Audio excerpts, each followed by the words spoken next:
ও আইসে একজন এই কয় যে আওয়ামী লীগ করে হেয়ার লোক এখানে থাকবে কি হয়েছে? বিএনপি এর দেশে ক্ষমতা আইছে। হ্যাঁ, দাদাদের যদি জমিদারি থাকে তাহলে যদি সেটা পরবর্তীতে এসে যদি প্রকাশ হয় তাহলে তারা গাড়ি বহন নিয়ে যেতেই পারে। আমার আসলে দাদার জমিদারি নেই, তো এই বিষয়ে আসলে আমি বলতে পারবো না। ও আইসে একজন এই কয় যে আওয়ামী লীগ করে হেয়ার লোক এখানে থাকবে কি হয়েছে? বিএনপি এর দেশে ক্ষমতা আইছে। আওয়ামী লীগ করে যারা হের এখানে আইসি আমি আওয়ামী লীগ করে কি আমি আছি এখানে, আমার এটা নিজের বাড়ি, আমার নিজের স্কুল, এটা এই রোকেয়া খাতুন হইলে আমার দাদির নামে। ও আইসে একজন এই কয় যে আওয়ামী লীগ করে হেয়ার লোক এখানে থাকবে কি হয়েছে? বিএনপি এর দেশে ক্ষমতা আইছে, আওয়ামী লীগ থাকতে পারবে না? ক্ষমতাই লোক এই প্রধান। এখানে আমাদের বলা যায় যে জায়গার ভিতরে স্কুল, এই রোকেয়া খাতুন আমার দাদি, আমরা এখানে আসছি, তারা এখানে আসিয়া বলে যে বহিরাগতরা বলে এখানে আওয়ামী লীগের লোক, এখানে আওয়ামী লীগ বিএনপি বলতে কোনো কথা নাই। এখানে সমস্ত এলাকার সাক্ষী হিসাবে গার্জিয়ানরা এখানে উপস্থিত হয়েছে, এরা আসিয়া বাধা দিয়েছে এবং এখানে তারা বাধা সৃষ্টি বহু মানব প্রদানের চেষ্টা করছে, কিন্তু আমরা সেটা করতে দেই নাই। তারাই এই যে আজকে সভাপতি হিসাবে মানে একটা পকেট কমিটি হিসেবে গ্রহণ করছে, তাদেরই দোষর তারা। তো আমরা এর সুষ্ঠু তদন্ত সাপেক্ষে যে সঠিক যেটা তদন্ত প্রথম হেডমাস্টার যেটা সাবমিট করছে সভাপতি হিসাবে, সেইটাই আমরা দেখতে চাই। এখন যে কোনো ব্র্যান্ডের পুরাতন এসি বদলে নতুন ওয়ালটন এসিতে উপভোগ করুন 25% ছাড়।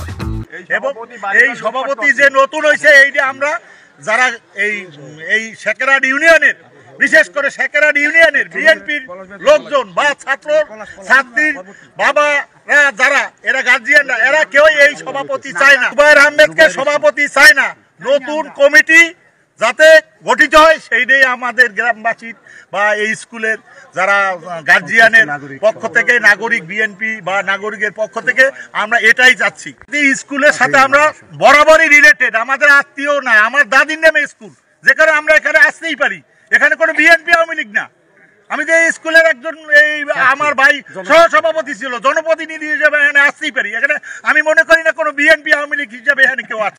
হ্যাঁ, দাদাদের যদি জমিদারি থাকে তাহলে যদি সেটা পরবর্তীতে এসে যদি প্রকাশ হয় তাহলে তারা গাড়ি বহন নিয়ে যেতেই পারে। আমার আসলে দাদার জমিদারি নেই, তো এই বিষয়ে আসলে আমি বলতে পারবো না। এই যাই করুক না কেন, দুর্নীতি জায়গায় আছে, শুধুমাত্র মুখগুলো পরিবর্তন হয়েছে আর চেয়ারগুলোর মানুষগুলোর পরিবর্তন হয়েছে। এছাড়া দুর্নীতি কোথাও থেকেও যায় নাই, সব জায়গায় দুর্নীতি আছে, প্রত্যেকটা জায়গায় রেফারেন্স কাজ করে যাচ্ছে।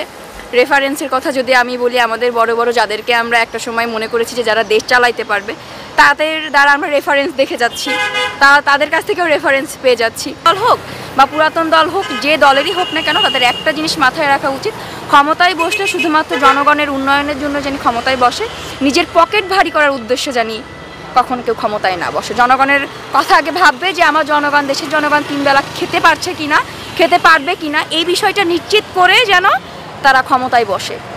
আমার ঈদ বরাবর যেমনই যায়, এবারও ঠিক তেমনই গেছে।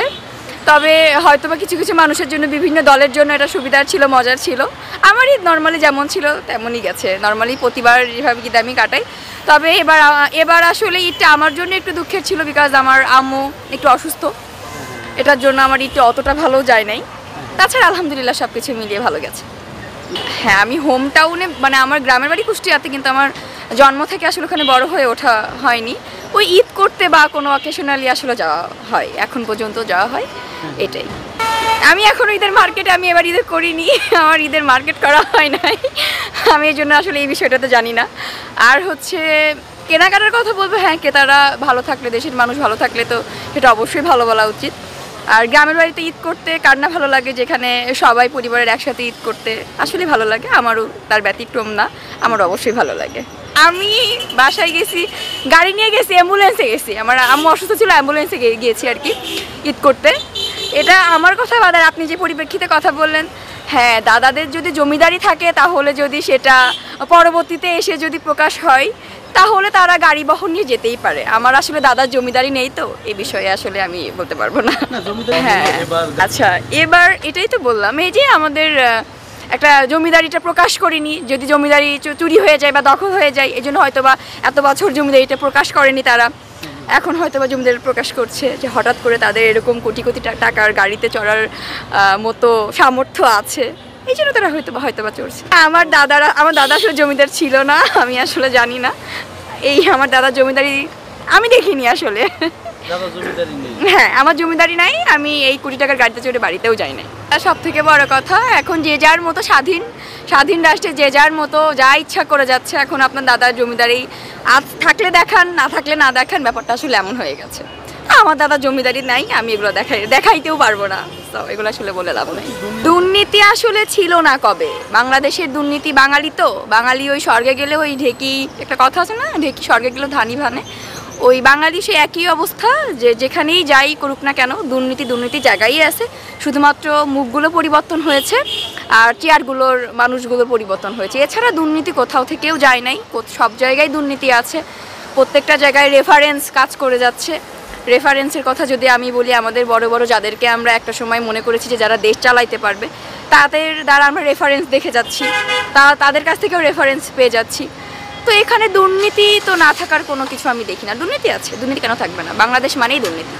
বাংলাদেশে যদি দেখেন যে পরিসংখ্যান অনুযায়ী মনে হয় বাংলাদেশ দুর্নীতির দিক দিয়ে দ্বিতীয় না কত, আসলে আমি শিওর জানি না, তবে দুর্নীতি বাংলাদেশে আছে, থাকবে হয়তো বা। হ্যাঁ, আমি দুর্নীতি মুক্ত চেয়েছি। আমি চেয়েছি আমার মতো যারা অবুঝ বাচ্চা ছিল, যারা না বুঝে আন্দোলন করেছে, তারাই এটা ভেবেই গিয়েছে যে হয়তো বা আন্দোলনে গেলে আমার বাংলাদেশকে আমি একটা সুস্থ স্বাভাবিক বাংলাদেশ হিসেবে দেখতে পারবো, দুর্নীতিমুক্ত একটা বাংলাদেশ দেখতে পারবো, সুস্থ স্বাভাবিক একটা দেশ দেখতে পারবো।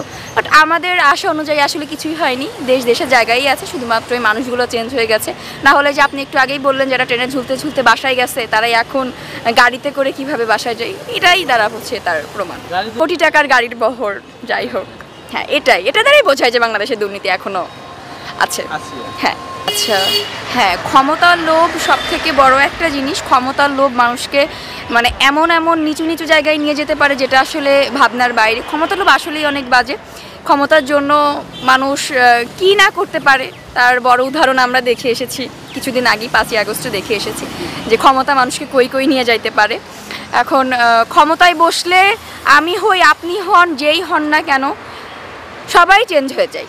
ঠিক আছে, লোভ খুবই খারাপ জিনিস। ক্ষমতায় বসলে আপনার পকেটে টাকা আসবে, টাকা আসলে আপনার কাছে কোটি টাকা কোনো বিষয় না। তখন এই মানে এটা দ্বারাই বোঝায় যে ক্ষমতা আমার লাগবে, ক্ষমতায় আমার বসতেই হবে, ক্ষমতায় বসলে আমি যা নাই তাই করতে পারবো। বাংলাদেশ তো আমরা দ্বিতীয়বার স্বাধীন করেছি এমনটা হওয়ার জন্য না। বাংলাদেশ আমরা স্বাধীন করেছি সুন্দর একটা রাষ্ট্র পাওয়ার জন্য, যেখানে কোনো প্রকার জনগণের অ্যাটলিস্ট কোনো কষ্ট থাকবে না। এটার জন্য আসলে আমরা বাংলাদেশকে দ্বিতীয়বার স্বাধীন করেছি। তো এখন যদি সেই পরিপ্রেক্ষেই থাকে, তাহলে আর আমার ব্যক্তিগতভাবে আসলে কিছু বলার নেই। দুর্নীতিবাজদের উদ্দেশ্যে ওই একটা কথাই বলবো, তারা যেন তাদের অতীতকে ভুলে না যায়, অতীত জানি মনে রাখে, যে ক্ষমতার লোভ করলে কি হতে পারে। তারা জানি 5ই আগস্টের কথা ভুলে না যায়, তারা জানি 24-এর কথা ভুলে না যায়। তাদের অতীতকে মাথায় রাখা উচিত।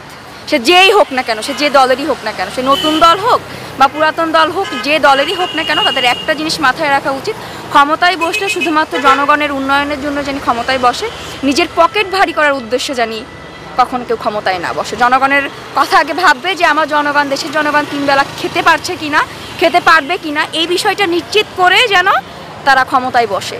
পকেট ভরার চিন্তা নিয়ে জানি অ্যাটলিস্ট ক্ষমতায় তারা না বসে।